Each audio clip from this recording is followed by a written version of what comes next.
La ilaha illallah Muhammadun Rasulullah alaihi salatullah wa alihi wal ahibbah. Ada seorang ayah punya anak namanya Umar. Ayah ini sibuk luar biasa, pekerjaannya hampir tidak memiliki waktu untuk berkasih sayang dengan keluarga, khususnya anaknya. Disekolahkan anaknya di sekolah internasional. Satu kali ada momentum Father Day, hari ayah, dan yang datang selalu ibunya, yang lain bapak, dia ibunya. Setelah berlangsung lama, ini kisah sampai pada kami. Tiba-tiba ibunya berkata begini, kamu harus datang ke ayahnya dalam momentum berikutnya, Father Day. Kalau tidak datang, rumah tangga kita akan bermasalah, rumah tangga kita akan bermasalah.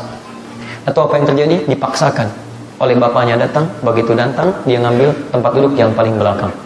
Semua perform, ada yang bernyanyi, ada yang baca puisi, ada yang macam-macam dan sebagainya. Tapi tibalah kemudian giliran Umar naik ke atas panggung. Begitu naik, dia berkata pada pembawa acaranya, Miss, saya ingin memanggil Mr. X. Mr. X dikira bapaknya, ternyata bukan, orang lain. Bapaknya menolak ke atas, melihat kok dia tidak dipanggil, yang dipanggil orang lain. Ternyata yang dipanggil adalah guru ngajinya. Begitu dipanggil, kata Umar, saya ingin perform untuk membaca surah An-Naba. Tolong Ustaz cek hafalan saya. Begitu dicek hafalannya, amma yatasaalun 'anin naba'il 'azim, dan seterusnya, kata gurunya, kata ustaznya, cukup. Coba Umar bacakan ayat 20, bacakan. Umar bacakan ayat 30, bacakan. Umar bacakan ayat 25, bacakan. Masya Allah, semua kagum, hafalan bagus. Tapi kisah belum selesai. Tiba-tiba pembawa acara itu bertanya, Umar, kenapa Umar perform memilih membaca Quran? Yang lainnya ada yang menari, bernyanyi, dan baca puisi, dan seterusnya. Kata Umar, saya mendapat pelajaran dari Ustaz. Kata Ustaz, kalau saya bisa menghafal Quran, saya bisa memberikan mahkota di akhirat untuk ayah dan ibu saya. Ayah itu begitu sibuk, pekerjaannya luar biasa, mencari rezeki untuk saya. Berangkatnya gelap, pulangnya kadang gelap. Tapi walaupun rezekinya banyak, kami selalu terpisahkan. Saya berusaha menghafalkan Quran supaya di akhirat saya tidak dipisahkan lagi dengan ayah. Saya ingin hafalkan Quran, memberikan mahkota, dan saya tidak ingin berpisah lagi dengan ayah. Atau apa yang terjadi? Bapaknya turun dari bangkunya, dikejar anaknya, menangis dia, diangkat bapak anaknya, dibawa pulang ke rumah. Dan kini keluarga itu menjadi keluarga ahli Quran. Keluarga ahli Quran.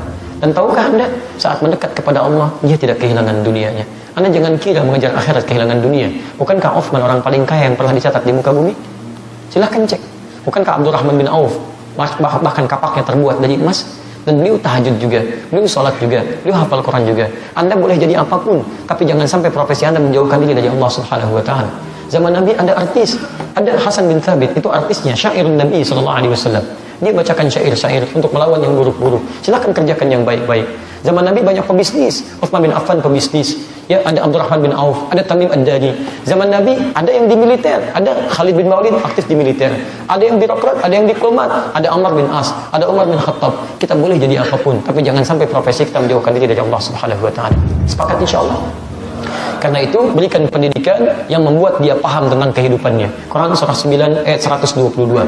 Saat dia pintar, tingkatkan keimanannya. Quran surah 58 ayat yang ke-11. Carikan jodohnya, bantu dia supaya mendapatkan yang terbaik. Quran surah 49 ayat ke-13. Kalau ada, lakukan pernikahan dengan syariat yang benar.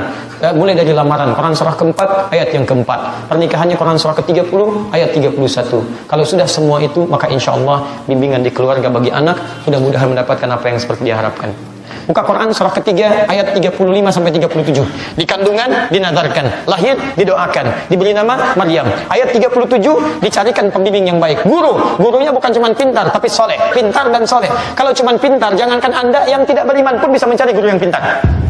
Ingat baik-baik, kita butuh pintar yang soleh. Cari guru yang pintar, cari guru yang soleh. Dipilih Nabi Zakaria, dibuatkan tempat namanya mihrab, tempat yang mendekatkan dengan Allah. Kalau Anda cari sekolah untuk anak Anda, dia mau belajar, jangan cuma cari sekolah yang membuat dia pintar, cari sekolah yang membuat dia soleh. Investasikan akhirat Anda. Demi Allah saya katakan, siapa yang merawat Anda di kemudian hari, siapa yang mendoakan Anda, siapa yang berbuat baik pada Anda. Kalau investasi Anda pada urusan dunia saja, Anda akan ditinggalkan oleh anak-anak Anda ketika dia mengejar dunia.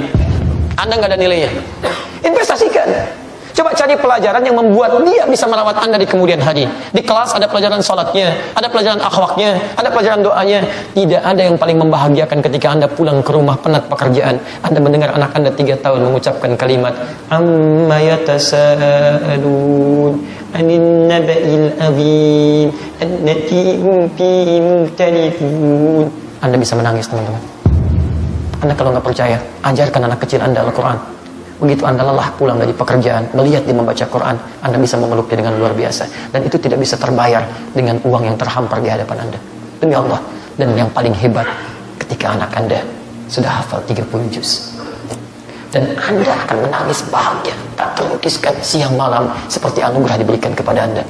Kalau nggak percaya, silakan Anda coba. Didik anak Anda sampai hafal Quran. Dan Allah akan muliakan penghafal Quran. Demi Allah, kalau menghafal dia benar, Allah akan muliakan. Dan hafalan Quran anak itu akan mengangkat orang tuanya.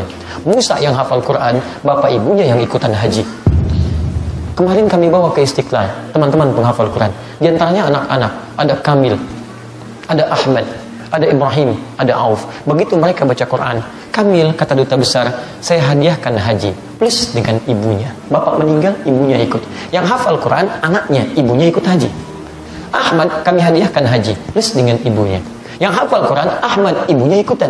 Jadi ketika Anda dekatkan dia dengan nilai kebaikan, Allah akan turunkan rahmat terbesar dalam kehidupan Anda.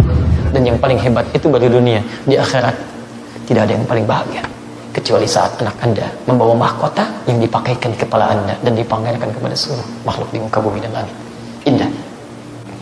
Sebagian teman-teman, mohon kita amalkan Quran surah 58 ayat 11 ya.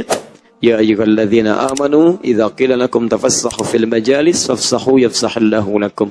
Hei orang-orang beriman, jika diinfokan pada kita, ayo kita share, luaskan supaya orang lain mendapatkan kenyamanan yang sama, maka cepat respon. Orang yang bisa meluaskan bagi orang lain, Allah akan luaskan titian kehidupan apapun yang amalkan dalam kehidupannya.